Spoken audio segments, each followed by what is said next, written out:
这个公园很漂亮啊。夏天的时候我知道是很多人来。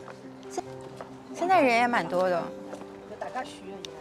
我可能有超过10年了不来过这个公园了。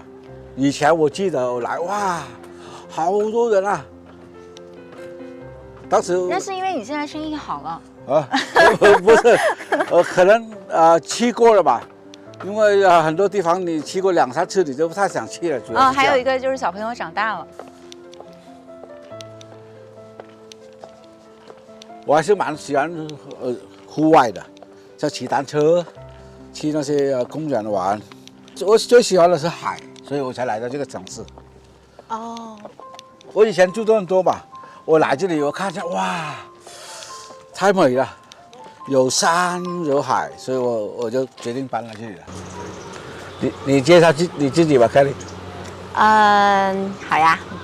我44岁，我来温哥华1年3个月。然后之前的话，我在深圳工作。我大学建的是天文应用物理系，学的计算机专业。然后我大学毕业以后就一直在软件公司工作。对，我还蛮感谢我这份工作的，然后也赶上了中国最好的、最快的发展的这20年。然后在去年的时候，我来了温哥华。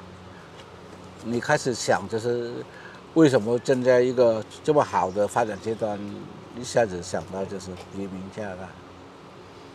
你来之前你对加拿大有了解吗？我是有去过美国、加拿大，我当时也有在考虑，说是去美国还是去加拿大。我主要是都可以去吗？对，我当时是因为我排这个计划的时候，不是说我今年排这个计划，我明年就要去做，我可能会把这个计划的时间我拉得更长一点。我是18年去的美国和加拿大，我当时是有在考虑说，我要去哪里，我下一步的计划是怎么样的，然后哪个国家或者哪个城市是我更喜欢的。对，美国的话，最后比较了下来，我还是觉得加拿大的人对我来讲啊，就给我的直观的感受更温和一些，然后更有礼貌一些。可能它更符合于对于我40岁到50岁这段生活的一个目标和计划，所以我最后决定来了加拿大。然后在加拿大的几个城市中间的话呢，我也因为我之前的时候来了加拿大是去了多伦多和渥太华，我还是认为那些气候可能对于我来讲还是冷了一些。我希望我能在一个我喜欢的城市里，然后它还蛮重要，就是那个城市的气候和那里的人文是不是你喜欢的，我认为它是决定你能不能在那儿待时间比较久的一个很重要的原因。最后就决定来温哥华。那你来这里一年多，你感觉怎么样？温哥华这个城市？哎呀，漂亮。对它的漂亮跟我们原来在深圳的漂亮完全不一样。对，深圳，比如说我们周末会去逛公园，那它是一个真正的公园，就是它是被修建的很漂亮的公园。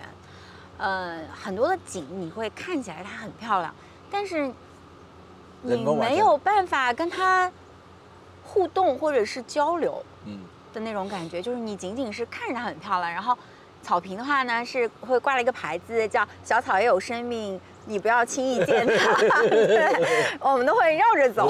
对，就那些包括喷泉也很漂亮，但是我们也就是看可能会更多。对，然后你没有办法做一个体验感的一个交流。这边的公园更像森林，就是真的那种，会挂个牌子告诉你这里有熊。对，然后如果你要是去 hiking 不找一个人一起陪着，你都不敢进去的那种。真的有遇到熊了在里边。对，然后还有就是它是一个非常自然的一个生态的一个状态，就比如说，杉树非常高，非常大的这种杉树，然后它那个地上呢，就是会有一些落叶下来，然后你踩上去会软软的，然后还有石头，它是完全自然的一种状态，以至于我刚刚到这边来的时候，会接触一些其他宗教的一些朋友，然后会了解一些圣经，包括他们会感恩上帝，说这是一个造物主的一个奇迹。我突然觉得那种森林里面真的是让你能感觉到这个地球，也许真的还，对，不是就除了我们，应该还会有其他的那种。深深的打入到你的心里，就像看以前可能这种景色可能只能在科幻类的小说里面会有看到，然后就那种感觉就扑面而来，却又那么打动人心，完全不一样的体验。对，这里的自然环境应该是还是蛮漂亮的，比如说是森林啊、海啊，对吧？对。特别是海岛这里很多嘛，对吧？所以这里的自然环境在我们整个加拿大来说都是数一数二的吧。我在安特略也住过啊，但是我感觉那边就像你说的，有点冷，差不多五月是冷的，从11月到3月都是冷的。对，而且我去的可能跟我当时去旅游的环境有关系。我觉得整个城市有点灰蒙蒙的状态，它是一个非常工业气息的。对，那个工业重镇嘛，对。对，就是对那个我好像很难喜欢得上。多伦多，当然它比深圳大，它更像纽约，我感觉啊。对，纽约纽约也是有一些的灰蒙蒙的。但是我很羡慕你们这一代的嘛，就是可以随便选择，就是说我想去哪个地方都可以。像刚才你跟我说，我想去美国也行。像我们这一代，我们就是离开那个国家，离开那个地方，是我们最高要求的，去哪里无所谓。因为像你说的嘛，你们遇到了最好的20年。对的，我觉得其实就像我刚刚开篇讲的，我们遇到了最好的20年，然后这20年里面，我又恰好选择了一个20年发展最快的一个行业。对。然后在这个行业里面，其实没有太多的壁垒，也不需要太多的背景，只要你自己努力就可以。对。然后我恰好就在那么一个点上，然后又中间又没有转行的，不停的坚持了20年，所以有了这样的一个积累，有这样的一个机会，说去看更多的，就是就像搭梯子一样的，终于搭到了那个梯子，可以了。然后我在想说，那我就应该要去看一看，也确实是反过来讲，确实也感谢这20年，感谢这20年的中国的经济发展，也感谢自己的努力。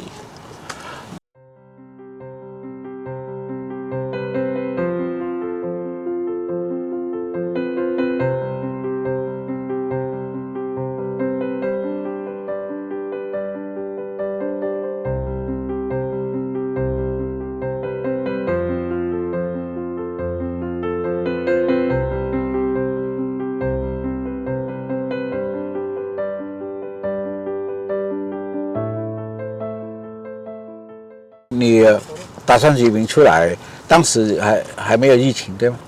有疫情了。对，我们出来的时候其实还蛮，因为那个时候就是深圳的时候就是要发现了一个病例的话，它会封一栋楼。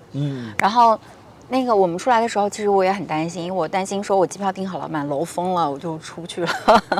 对，是不是有最近出来的人了嘛？我看都有一个很重要因素是，他看见了这3年的风控了嘛，然后他们有些人很害怕，可能他说如果哪天政策有什么影响的话，说不定再来这么一次，然后死掉都没有声息的那一种，所以他们就选择我们还是出来吧。所以有一部分人在疫情之后才选择移民的，你属于这里边吗？不是。对，因为首先第一，我的计划的时间比疫情来的时间要更早，所以也就是说没有疫情的时候，我已经在计划这件事情了，只是按部就班的，恰好在那个时间点我要出来。就整个疫情对我的影响，其实对我的决定的影响并不大。然后其实疫情对我的工作的影响也并不大，因为我们本身就是做 IT 的嘛，然后我们就我们可能1年大部分的时间都可以在家办公的，然后并没有对我们的工作收入有太大的影响。疫情期间你们照样工作吗？对，我们照样工作，我们在、我们在家工作。对，然后我们的会议本身就是各个城市的同事，然后一起会在 online 上面去开一些 meeting， 然后有些任务的布置都可以去做，所以对我们工作的影响，没有太大。对。但是我觉得它对我影响最大的，就是因为疫情孩子也在家了，然后以至于他们知道说妈妈原来这么忙吗？对，哎呀，你为什么总是在忙？他们可能更多的能感受我生活中的一些状态，就是我觉得也蛮有意思的一种体验。对，换来这里也不错啊，反正对吧？对你们将来的小孩来说，到这里来的话的第一年，可能就是根本就不忙嘛，对，然后就跟孩子的这个聊天，我们家老大今年是10年级，然后对，他来的第一年是9年级，他9年级这一年我跟他聊的天可能比他7、8年级2年聊的天可能要更多。因为你有空了嘛，对吧？对，因为有时间嘛。然后我曾经可能太过于关注他没有做到的东西，然后这种过度关注他没有做到的东西，会让我会有种焦虑，而且只要我一张嘴，他就会有一些抵抗的心理。那现在因为我长时间跟他在一起，包括我和他一起去见我们共同的朋友聊天的时候，我会发现他知道很多我不知道的东西。是吗？对，然后会让我从另外一个角度去看他，我觉得不是我想找他的是闪光点，而是他的闪光点就在我的面前，我又不瞎。对，然后他会让我们的关系变得更为的融洽。然后，我还蛮喜欢这种关系的，这也是我觉得很重要的一件事情，因为我们在国内可能聊了很多的内容，第一个就是你的工作是怎么样的，就衡量一个人的成功与否。首先第一要位的是你的工作，那么婚姻可能都会放在后面一个位置，然后剩下第二个问题就是你的孩子。但是孩子的话，可能也就是那么几条具体的指标，比如说他在什么学校上学，他的成绩好不好，对，然后他有什么样的计划，对，其实就是无非就是你的工作、你的收入、你的孩子、你的教育，对，他有一种无形的压力感。然后到这边来的话呢，我觉得就是整个节奏变慢了，然后他能够让你有时间、有机会去看孩子除了成绩以外其他的东西，就是你能看到他真正的闪光的点在哪里。我觉得，蛮好的。就是我夸他的时候，我也不觉得我心虚，是我真的，对，是我真的想夸他，他这一点做的是真的好。对，他们这个年龄14、15岁了嘛，最需要的是陪伴，因为他就正在达到就是反叛的年龄嘛，对吧？你陪伴他，你跟他沟通，你会纠正他很多东西的。就像我的孩子也会，以前我没有经过这些，就是说我知道他是反叛，但是往往我们都是接受那种命令式的教育，所以他越来越反叛的越严重，然后他走到一些可能逃学啊之类的，然后学校打电话来，我们才知道。所以以前我有这方面的缺失，因为我们以前为了生活可能太忙了，肯定啦，对，就是忙到没有办法去顾及一些其他的事情。但是首先第一，我觉得我之前的收入能够维持我一段时间，然后我希望能够把我的人生做得更完整一点。我不喜欢别人问说什么你要带2个孩子，你怎么工作呢？我工作了，我挣钱了，我也养2个孩子啦。所以我觉得他没有想象的那么的难。但是你当然了，就是比如说我要是不离开深圳，我是不是可以继续我的薪水继续往上去走？当然也可以。但是我觉得这条路和有更多的时间去陪伴孩子，我觉得我把有更多的时间陪伴孩子这件事情，我看得更重要。对，这也是我做这样一个选择的一个原因。还有一点，我觉得就是像我们家孩子，他也会问我说：“妈妈，我们为什么要来加拿大？”我当时跟他讲的是，其实我们需要站在另外一个角度去看一看，我们除了中文这个覆盖范围的这个国家和文化以外，我们还需要了解一下，用英文或者其他语言覆盖的国家和人民，他们的一些生活状态，他们的信仰，和他们怎么去发展，然后我们可以更广阔的去看一下这个世界，它对于你以后想要选择一个什么样的路，会更有一些帮助。其实我有时也在想说，他们会不会说，大学毕业了以后回国内工作，其实我也挺高兴的。就真的无论他去哪里，留在加拿大、去美国，或者去中国，或者去什么非洲支教啊什么的，我觉得都可以。你的支持，对，我觉得都可以。首先，第一，你要有这样的一个勇气，你才可以去这样做一个选择，或者你有一个这样的能力，你才能去做这样一个选择。我觉得作为父母，其实给孩子这样一种勇气，或者是去选择的一个底气是很重要的。至于他以后怎么去走，都是他自己的人生。我是觉得我们小的时候可能能够选择的东西并不多。然后还是很开明的，对，不过是在深圳住了几十年，一般人父母都很少有这种观念的，往往都是逼迫性的，有很多就是order给他，让他去完成。因为他们的目标性太强了，而且他们的目标太过于单一了。对，就是他们衡量一个人成功的标准太过于单一。对，你说对了。对，所以他们才会不停的去不停的去 push 孩子，一定要达到这一点才能算是成功。首先，第一，我们家没有什么家产要继承的，对，然后让孩子自由的做自己就可以了。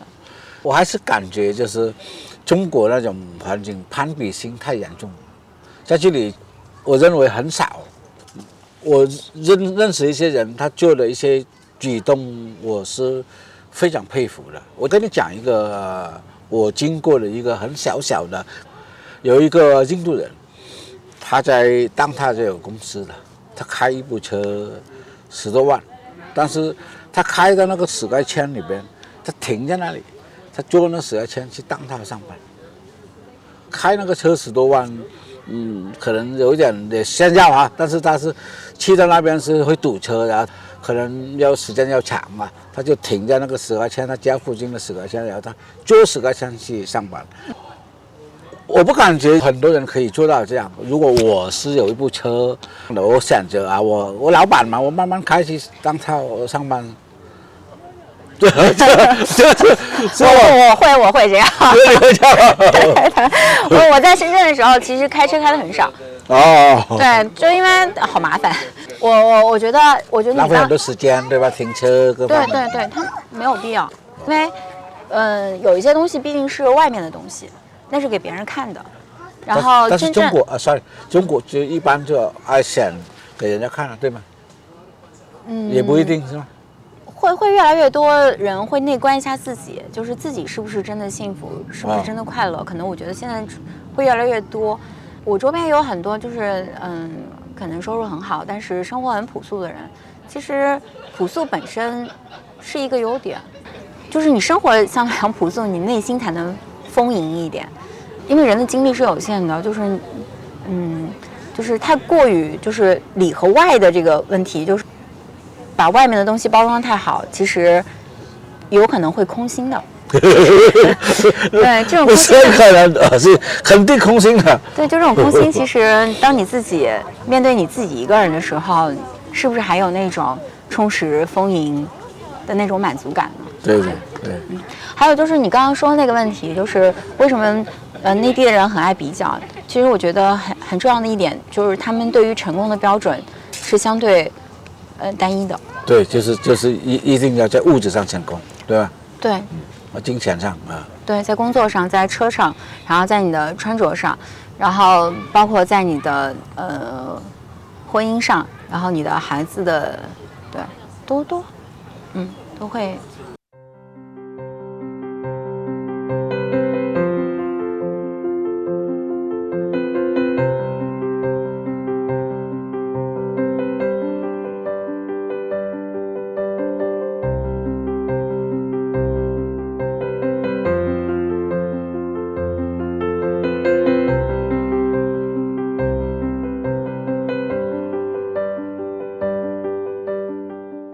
你感觉在那里生活，在工作上啊各方面有压力吗？会有，会有是吗？对，啊，因为你想要有一个好的收入，你希望有一个职业的更好的一个发展。我是一个每年年初都会给自己定一个目标的人，然后到年底的时候，我会去复盘我自己做到还是没有做到。就是有的时候压力不仅仅是你的工作环境给你的，也是你对自己的一个要求。OK，我觉得压力它是一把双刃剑吧，有的时候它不好的地方，它会让我整个的，就是身体的状况可能都会往下走，但是它好的地方，它会让我，成长的非常非常的快。对。然后在深圳大概工作是以按小时去计算的，那么也就是说你给了我一个问题，然后我是按小时来回复你的。就比如说他给了我一个问题，我会告诉他，我半个小时以后给你回复，或者说我15分钟以后给你回复。但是在这边的话呢，就是目前我的感受，可能也不完全准确，就是我这个范围里面的感受，就是以周为计算的。就是你刚刚给了一个问题，他会说我这周或者我下周给你回复，是不提的对吧？对，我也是这种按周回复的这种受益者，突然我也不着急了。以前我也考虑过，为什么这里的人他是这样的慢吞吞的，特别是在香港那些，哇，我见他们工作像打仗一样。对，走路跟小跑一样。对，我有一个朋友，我们2个人回国的时候，我们在香港了嘛。我那个朋友他很少去回到香港，他看到香港走路了，他说：“哦呦，我看他们走路都累了，不要说上班。”他们像赶公交车一样的时候，都在赶公交车。是，我来的时候也是。我来的时候还有一个有趣的事情，就是我始终保持着走路很快的这种状态嘛，就是恨不得是小跑那种。我在这边来也是。然后呢，我有一次就刚开始的时候还没有买车嘛，坐公交车。因为我还是喜欢戴耳机，然后听个什么东西走路很快嘛，所以你对周边的观察就很少，你也很少去跟别人做这种目光性的交流嘛。然后我在等bus，然后 bus 人我看下了差不多了，我就低着头往上走，然后发现还有一个老年人没有下来，因为动作比较慢嘛，他突然就看着我，然后我突然觉得他的眼神里透露着说你怎么这样？我还没有下去你就上来了。对，然后没注意嘛，对，我突然就觉得哎呀，我好唐突啊！但我真的不是有意的，我就属于那种对，就快，赶紧把这件事情干了，赶紧去干下一件事那种状态。对，刚来有很多都是很新鲜的啊。你刚来，你这里的感觉，你感觉，比如说人和人相处怎么样？这里的人。是不是很容易相处一点，还是怎么说？就热情的让我有点不知所措。对，就是我刚来时的时候没有车嘛，然后认识的朋友说，那我带你去 Costco 买东西吧。然后我说你们都是这么好的吗？我说我以前的时候不太会这么热情的对待别人。对，然后。还有就是，比如说我们要去哪里，他说那我就顺带我来接你吧。因为不是很熟嘛，对吧？我就会觉得，为什么这样啊？对，这也好的有点过分呢。